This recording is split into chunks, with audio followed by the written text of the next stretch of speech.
Arne Treholt, a name that still stirs strong emotions in Norway. A man who went from being a respected civil servant, journalist, and politician to being convicted as a spy, a traitor, and a symbol of the Cold War's dark shadow over Norway.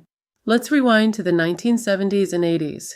Norway found itself in the middle of the Cold War, strategically placed between East and West. On one side, our loyalty to NATO and the West. On the other, the Soviet Union, watching us closely. In this climate, Arne Treholt emerged. With a background as a journalist and member of the Labour Party, he quickly entered the political power structure.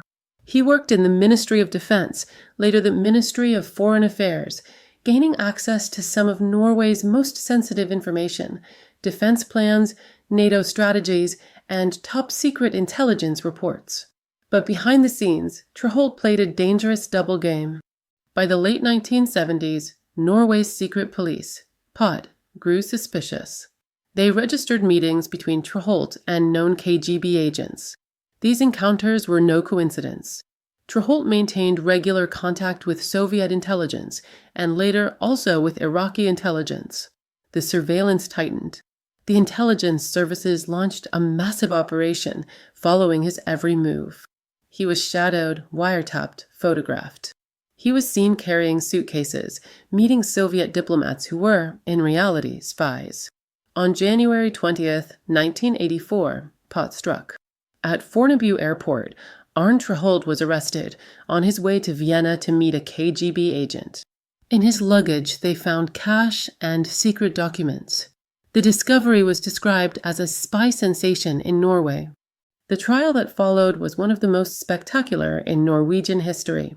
The charges were devastating. Treholt had, for years, leaked sensitive information to the Soviet Union and Iraq. The evidence included both physical documents and money, as well as surveillance reports and photographs. Treholt fought back. He admitted contact, but denied treason.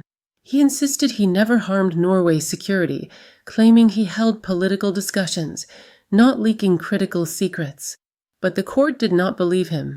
In June 1985, Treholt was sentenced to 20 years in prison for espionage and treason, the harshest punishment for such a crime in modern Norwegian history. But the case didn't end there. For decades, the Treholt affair has sparked debate, books, films, and conspiracy theories.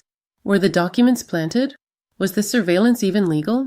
Was Treholt punished more harshly because he was a political figure? The rest of his life, Treholt lived abroad, in Russia, then Cyprus. He defended himself until the end, but was never cleared. For most Norwegians, he remained a convicted spy. For others, he was a symbol of injustice. Arne Treholt died in 2023, aged 80.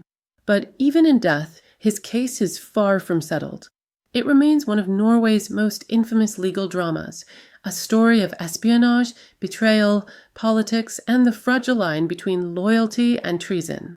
And the question lingers, the same as in 1984, was Arne Treholt a cold-blooded spy or a scapegoat of history,